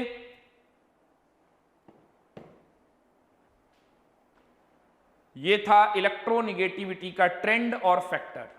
चलिए आगे आते हैं, distinguish between electronegativity and electron affinity, एक छोटा सा डिस्टिंग्विश है। Both are related to electron attracting concept, सही बात है, इलेक्ट्रॉन एफिनिटी में भी इलेक्ट्रॉन को अट्रैक्ट करना होता है और इलेक्ट्रोनिगेटिविटी में भी अपने दोस्त को धोखा देना होता है, यानी कि उसके पैसे छीनने होते हैं, इलेक्ट्रॉन अट्रैक्ट करना होता है। It is the property of isolated gaseous atom, electron affinity कैसा होता है, आइसोलेटेड गैसियस एटम, लेकिन यहां पर तो कोवैलेंटली बॉन्डेड होना चाहिए, property of atom which is covalently bonded. It is an absolute value, electron affinity की वैल्यू कैसी होती है, एब्सोल्यूट, चेक किया जाता है डेल्टा एच ई जी से, है ना। और इलेक्ट्रोनिगेटिविटी की वैल्यू कैसी होती है, रिलेटिव, सबसे ज्यादा आर्बिट्री वैल्यू किसकी असाइन कर दी गई, फ्लोरीन की, और बाकी सब उसी के रिस्पेक्ट में असाइन कर दिए गए।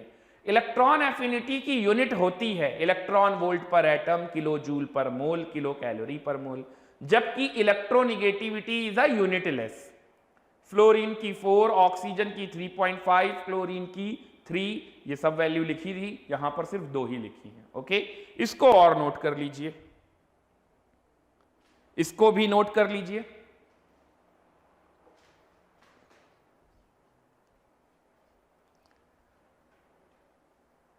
नोट करते जाइए साथ साथ।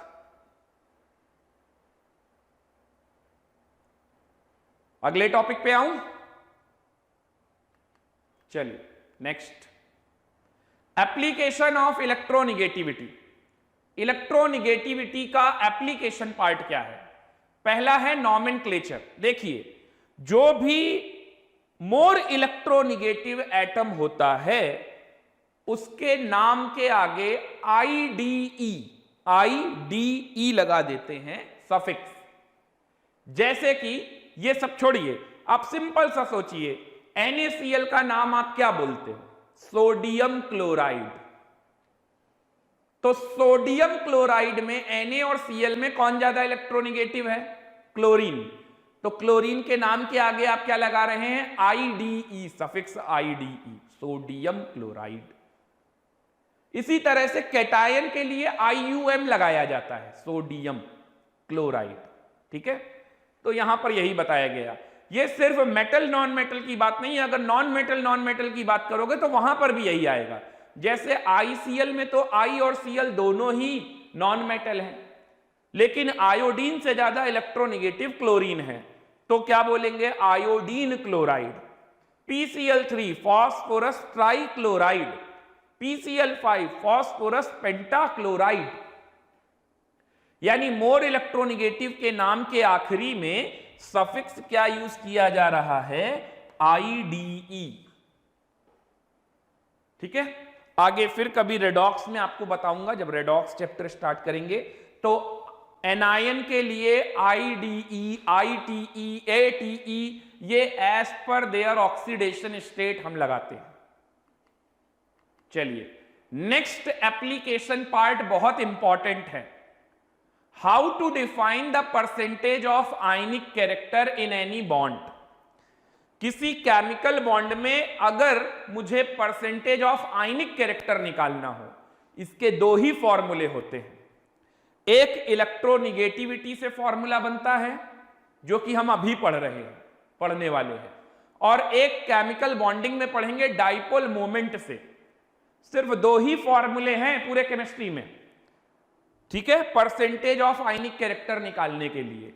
तो एक हेनरी स्मिथ की इक्वेशन है परसेंटेज ऑफ आयनिक कैरेक्टर निकालने के लिए। जैसे अगर मैं मान लूं कि A और B नाम के दो एलिमेंट हैं जिनकी इलेक्ट्रोनिगेटिविटी XA और XB है, तो हेनरी स्मिथ इक्वेशन क्या कहती है? ये एक फॉर्मूला आपको याद करना है कि परसेंटेज ऑफ आयनिक कैरेक्टर कैसे निकालेंगे। यहां बोर्ड पे देखिए लिखा भी हुआ है साफ साफ, कोई भी कंपाउंड 100% आयनिक या 100% कोवेलेंट नहीं होता। यानी हर कोवेलेंट कंपाउंड के अंदर कुछ ना कुछ आयनिक कैरेक्टर होता है। तो आपको परसेंटेज ऑफ आयनिक कैरेक्टर कैसे कैलकुलेट करना है, उसका फॉर्मूला है 16XA XB plus 3.5 XA XB का whole square. 16XA XB plus 3.5 XA XB का होल स्क्वायर, इसे बोलते हैं हेनरी स्मिथ इक्वेशन। नोट कर लीजिए और इसके बाद एक क्वेश्चन लिखिए, calculate the percentage of ionic character in HF। HF एक कोवेलेंट कंपाउंड है। कोवेलेंट तो है लेकिन 100% कोवेलेंट नहीं होगा, तो कुछ ना कुछ आयनिक कैरेक्टर होगा। तो वो परसेंटेज ऑफ आयनिक कैरेक्टर कितना होगा ये आपको बताना है। तो देखिए फ्लोरीन की इलेक्ट्रोनिगेटिविटी 4 और हाइड्रोजन की 2.1, अभी थोड़ी देर पहले मैंने आपको बताया भी था। अगर इन दोनों की इलेक्ट्रोनिगेटिविटी का मैं डिफरेंस निकालूं तो वो कितना बनेगा? 1.9। तो आंसर क्या होगा? Percentage is equal to 16 into 1.9 plus 3.5 into 1.9 का स्क्वायर। ये लगा दीजिए, 100 से मल्टीप्लाई नहीं करना है, सिर्फ यही आंसर होगा और ये परसेंटेज में ही होगा। तो आपको बस ये फॉर्मूला याद कर लेना है, Henry Smith equation, 16XA XB plus 3.5 XA XB का होल स्क्वायर। ये 41 या 43% के आसपास आंसर आ रहा होगा। चेक कर लीजिए और बताइए समझ में आया?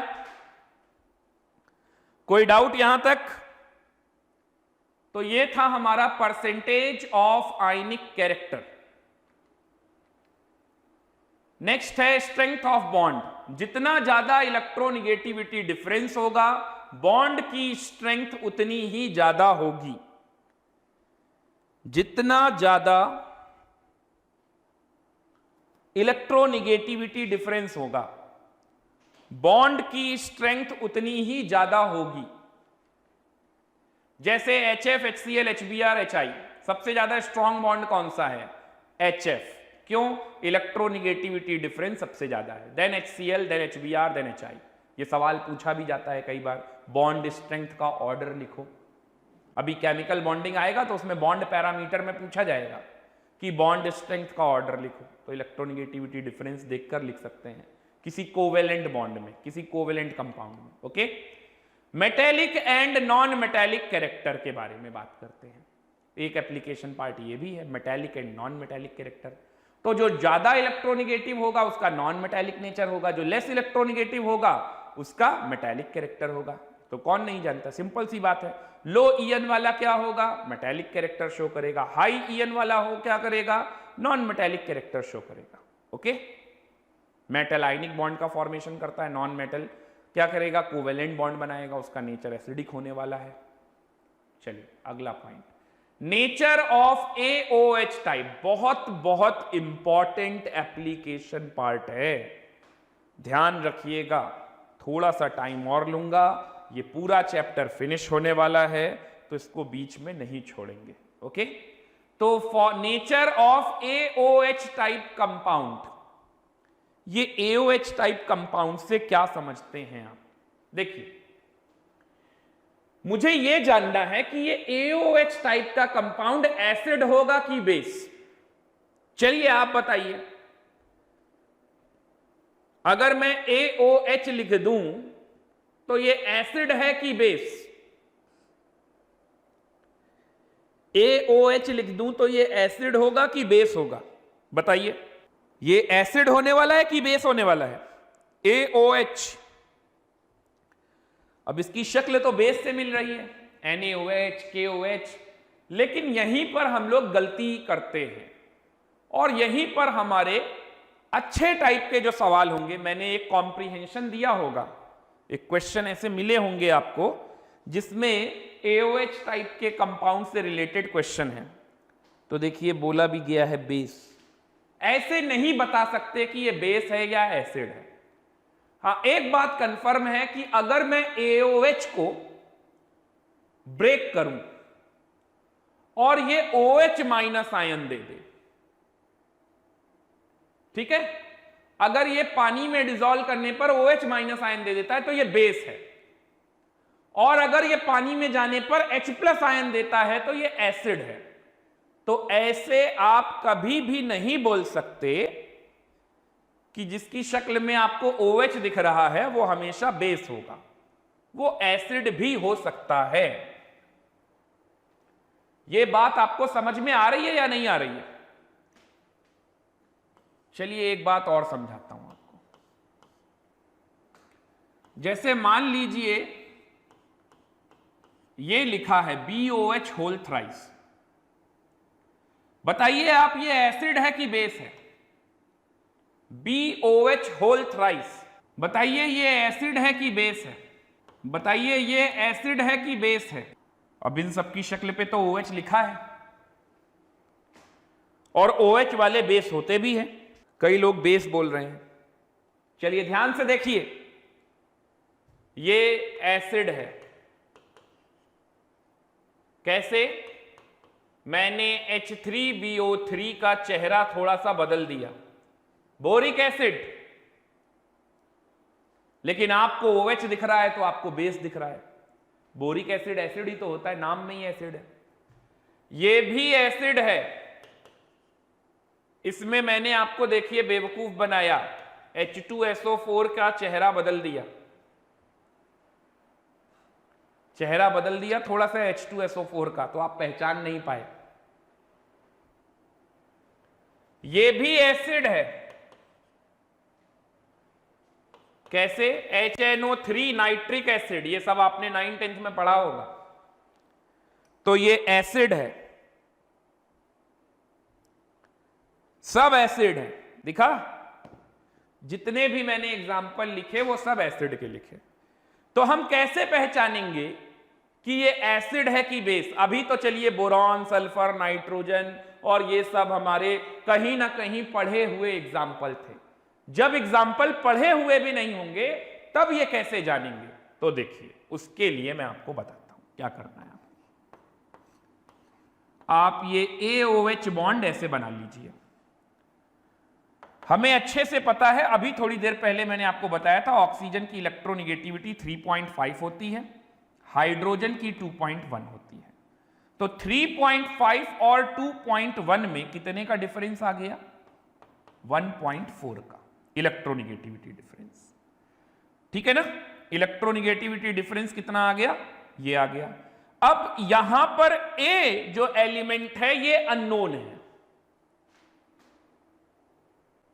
इसका और ऑक्सीजन का इलेक्ट्रोनिगेटिविटी डिफरेंस कुछ डेल्टा ले लेते हैं, डेल्टा ले लेते हैं, ठीक है?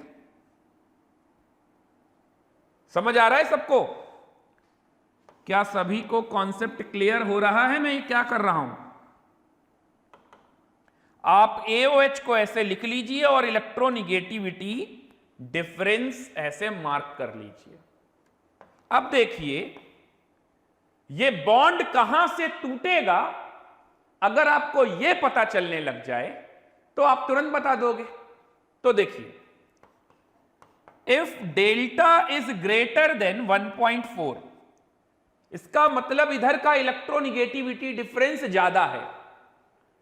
अगर इधर का इलेक्ट्रोनिगेटिविटी डिफरेंस ज्यादा होगा तो ऐसे में ये यहां से टूटेगा। तो यानी कि AOH कैसे टूटेगा, यहां से टूट जाएगा और यहां से टूटेगा तो बनेगा A+ और OH माइनस। ऐसे में मैं इस AOH को क्या बोलूंगा, बेस। कुछ समझ में आया? दूसरा case, if delta is less than 1.4, यानी इधर की इलेक्ट्रोनिगेटिविटी डिफरेंस कम है 1.4 से, इधर की ज्यादा है, तो फिर इधर से टूटेगा। तो ऐसे में हमारा AOH कैसे टूटेगा, AO- और H+, यानी ये AOH क्या कहलाएगा अब, एसिड। तो ये हो गए दो केस। अब मैं जानता हूं कि आपके मन में क्या चल रहा है, ये भी मैं जानता हूं, है ना? इतने साल से पढ़ा रहा हूं, अगर ये भी ना जान पाऊं कि मेरे स्टूडेंट्स के मन में क्या चल रहा है, फिर क्या पढ़ाना है? तो अब आप में से कई सारे लोगों के मन में यह सवाल आ रहा होगा कि अगर ये डेल्टा 1.4 हो जाए तो क्या होगा, अगर ये डेल्टा 1.4 हो जाए तो क्या होगा। चलिए वो बात भी बता देता हूं कि अगर ये 1.4 हो जाए तो क्या करेंगे, if delta is equal to 1.4। देखिए आपको ऑक्सीजन के बारे में तो पता ही है, तो अगर ये 1.4 हो जाए तो ये बगल वाला कितना होगा, 2.1 ही होगा। तो अब मेरे को बताइए इलेक्ट्रोनिगेटिविटी 2.1 सिर्फ दो एलिमेंट की आती है, P और H। तो अगर ये कंपाउंड HOH होगा, इसका मतलब वाटर है। तो वाटर कैसा होता है, एम्फोटेरिक, यानी एसिडिक और बेसिक प्रॉपर्टी दोनों शो करता है। समझ में आ रहा है? अगर ये वाटर होगा तो एम्फोटेरिक है, और सिर्फ POH नाम का कोई कंपाउंड होता ही नहीं, इसके अलावा और कोई पॉसिबिलिटी है नहीं। तो ये और नोट कर लीजिए जल्दी से। तो इस तरह से हम लोग ये पहचानते हैं कि कोई AOH टाइप का कंपाउंड एसिड होगा या बेस होगा। वंदना, किस चीज को रिपीट करना है बेटा? पूरे को बताए ना, या फिर ये डेल्टा इज इक्वल टू 1.4 वाले को एक्सप्लेन करना है? जल्दी से लिखिए, कौन सा पॉइंट नहीं समझ में आया?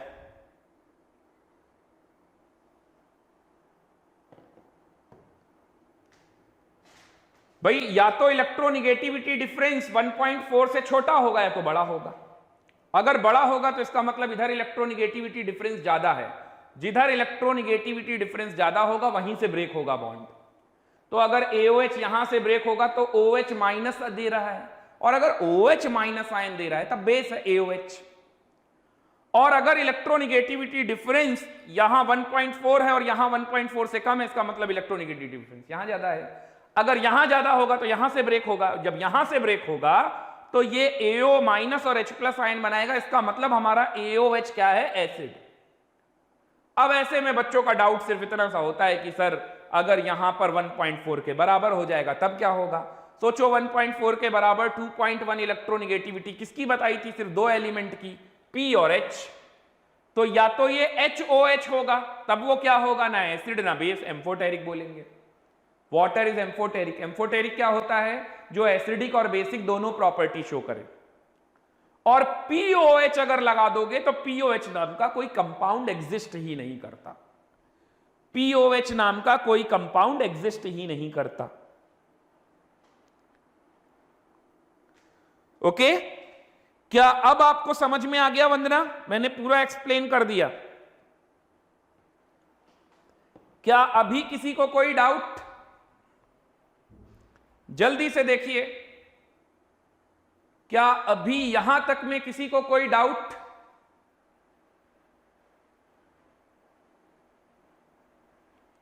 ओके, चलिए नेक्स्ट आते हैं। Nature of oxide. सिर्फ 3 टाइप के ऑक्साइड और पढ़ लो, chapter finish. Acidic oxide, basic oxide और न्यूट्रल ऑक्साइड। एसिडिक, बेसिक और न्यूट्रल। और एक एम्फोटेरिक क्या होता है ये भी अभी बता देता हूं। तो पहला है एसिडिक ऑक्साइड। क्या होते हैं एसिडिक ऑक्साइड? नॉन मेटल के ऑक्साइड को हम क्या बोलते हैं? Acidic oxide. नॉन मेटल के ऑक्साइड को, यानी वो ऑक्साइड जो बेस के साथ रिएक्ट करे, तो एसिड ही तो बेस के साथ रिएक्ट करेगा, और जिसको पानी में डिसॉल्व करने पर ऑक्सो एसिड बन जाए, नॉन मेटल के होंगे।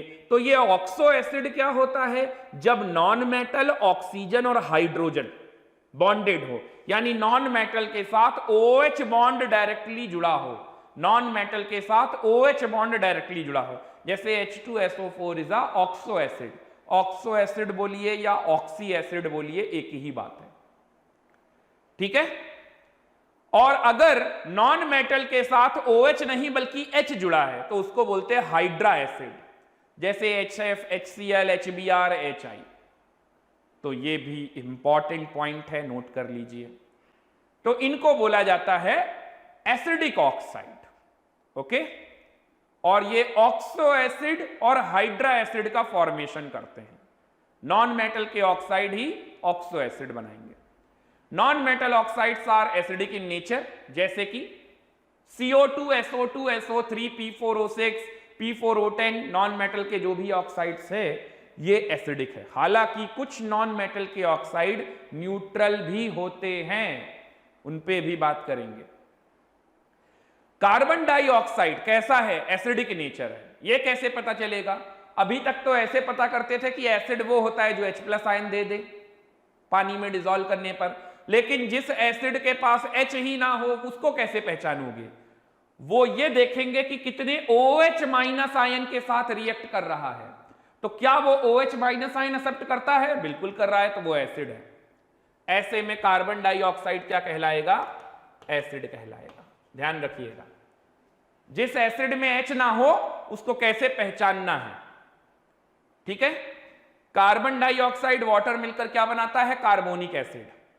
Few metal oxide are also acidic, जैसे कि क्रोमियम। ये प्रॉपर्टी ज्यादातर डी ब्लॉक के एलिमेंट के पास होती है। CrO3 याद रखिएगा, CrO3 कैसा होता है? एसिडिक। ऐसा ही एक कंपाउंड और होता है Cr2O3, वो कैसा होता है? एम्फोटेरिक। और एक और होता है CrO, ये 2016 जेईई मेन में पूछा भी गया है। CrO कैसा होता है? बेसिक। तो क्रोमियम के ऑक्साइड में आपको सब कुछ मिलेगा, एम्फोटेरिक, एसिडिक, बेसिक, सब। नेक्स्ट आते हैं बेसिक ऑक्साइड। मेटल के ऑक्साइड कैसे होते हैं? Basic. The oxide which react with acid and this on dissolving in water to form hydro oxide. जैसे कि ये मेटल के ऑक्साइड हैं, इनको अगर मैं पानी में डालूंगा तो हाइड्रो ऑक्साइड का फॉर्मेशन करेंगे। Na2O एसिड के साथ रिएक्ट कर जाएगा, इसलिए Na2O बेस है। Na2O वाटर के साथ रिएक्ट करके NaOH हाइड्रो ऑक्साइड का फॉर्मेशन करता है, तो ये बेस है। ठीक है। तो मेटल के ऑक्साइड बेस होते हैं, बेसिक होते हैं, और ये एसिड के साथ रिएक्ट करते हैं, और ये पानी में घुलने पर, पानी में डिसॉल्व करने पर हाइड्रो ऑक्साइड का फॉर्मेशन करते हैं। नेक्स्ट, अच्छा ये क्वेश्चन है, इसको होमवर्क में रख देता हूं। अब आप पढ़ रहे हो तो सब कुछ अभी मैं ना सॉल्व करूं, ज्यादा अच्छा है। इनको आपको एसिडिक कैरेक्टर के डिक्रीजिंग ऑर्डर में अरेंज करना है। ओके, नोट कर लीजिए जल्दी से ये क्वेश्चन। टाइम नहीं मिल पा रहा है तो स्क्रीनशॉट ले लीजिए और लेक्चर एंड होने के बाद नोट करते रहिएगा। न्यूट्रल ऑक्साइड, जो कि एसिड और बेस दोनों के साथ रिएक्ट ना करे, उन्हें कहते हैं न्यूट्रल। जैसे N2O, NO और CO, ये कैसे हैं? Neutral oxide. N2O, NO और CO, ये न्यूट्रल ऑक्साइड है। एम्फोटेरिक ऑक्साइड, जो एसिड और बेस दोनों के साथ रिएक्ट करते हैं, उन्हें हम एम्फोटेरिक कहते हैं। जो दोनों के साथ रिएक्ट ना करे, उन्हें हम न्यूट्रल कहते हैं। ओके, तो ये एम्फोटेरिक ऑक्साइड क्या होता है? What is amphoteric oxide? The oxide which react with acid as well as base is called amphoteric oxide. ये एम्फोटेरिक ऑक्साइड खूब सारे डी ब्लॉक एलिमेंट के ऑक्साइड होते हैं। डी ब्लॉक के कई सारे एलिमेंट एम्फोटेरिक नेचर शो करते हैं। इसके साथ साथ एस और पी ब्लॉक की भी बात कर लेते हैं, जैसे aluminium, beryllium, lead, strontium, tin, antimony और जिंक। इतने तो याद रखिए, ये तो एलिमेंट हैं, ये एम्फोटेरिक नहीं है, ये तो एलिमेंट हैं। इनके ऑक्साइड क्या बनाएंगे? एम्फोटेरिक। जैसे एल्यूमिनियम का ऑक्साइड Al2O3 एम्फोटेरिक है, BeO एम्फोटेरिक है, PbO PbO2 एम्फोटेरिक है, SrO एम्फोटेरिक है, SnO SnO2 ये भी एम्फोटेरिक है, Sb2O3, ZnO ये सब एम्फोटेरिक है। मतलब ये एसिड के साथ भी रिएक्ट करेंगे और बेस के साथ भी रिएक्ट करेंगे। इसको याद रखने का एक ट्रिक भी है, लर्निंग ट्रिक भी आपको बता देता हूं।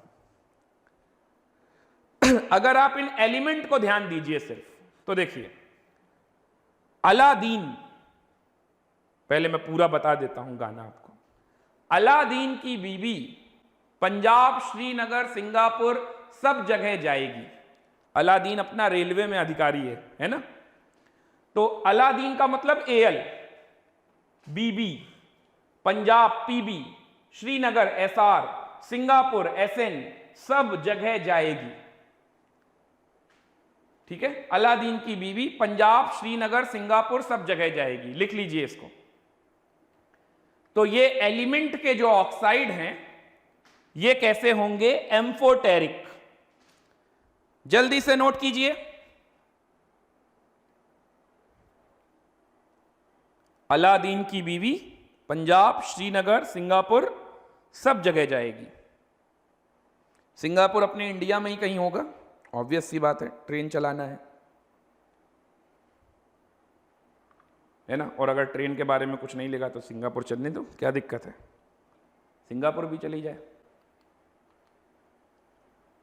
जैसे जिंक ऑक्साइड देखिए, जिंक ऑक्साइड एम्फोटेरिक है, एसिड के साथ रिएक्ट कर गया, HCl के साथ रिएक्ट करके क्या बनाता है? ZnCl2 plus water. उसी जगह जिंक ऑक्साइड NaOH के साथ भी रिएक्ट करके क्या बना देता है? Sodium zincate, Na2ZnO2। नाम लिख लीजिएगा, sodium zincate, Na2ZnO2। Some other example of amphoteric oxide, beryllium BeOH whole twice, AlOH whole thrice, CrO3। एक मिनट, ये CrO3 गड़बड़ है, CrO3 तो पीछे भी था ना, Cr2O3 होगा। Cr2O3 is amphoteric, CrO3 is acidic. तो ये है हमारे एम्फोटेरिक ऑक्साइड। ओके, नोट कर लिया? चलिए होमवर्क लिखिए आज का और लेक्चर फिनिश करते हैं। तो ये क्वेश्चन है, डू एज डायरेक्टेड। आपको एसिडिक स्ट्रेंथ का ऑर्डर बताना है, एसिडिक स्ट्रेंथ का ऑर्डर बताना है। इसका स्क्रीनशॉट ले लीजिए, नोट कर लीजिए। तो ये अपना पीरियोडिक टेबल पूरा चैप्टर कंप्लीट हुआ। अगली क्लास में यानी कि ट्यूसडे की क्लास में अगर आपके कोई डाउट्स हैं तो वो आप मेरे को मैसेज कर सकते हैं कि ये डाउट नहीं समझ में आया। तो अगर वो डाउट सभी का कॉमन होगा तो मैं क्लास में ही डिस्कस कर दूंगा, और अगर कोई छोटा मोटा डाउट होगा तो आपको उसी टाइम पे व्हाट्सएप या फोन के थ्रू समझा दूंगा। ओके, और अगली क्लास में हम लोग कुछ पीरियोडिक टेबल से ही रिलेटेड कुछ अच्छे टाइप के क्वेश्चन, कुछ डिफिकल्ट टाइप के क्वेश्चंस उठाएंगे और उन क्वेश्चंस को डिस्कस करेंगे। तो पीरियोडिक टेबल चैप्टर अपना यहां से पूरा कंप्लीट है। अब आपको कुछ भी नहीं पढ़ने की जरूरत है। अब आप खूब सारे क्वेश्चंस लगाइए, जितने क्वेश्चंस लगाएंगे उतना ज्यादा प्रैक्टिस होता जाएगा। ओके, तो आज का लेक्चर हम यहीं पर एंड करते हैं। आज के लिए इतना ही। तब तक के लिए गुड नाइट, शुभ रात्रि, शब्बा खैर, bye bye to all of you.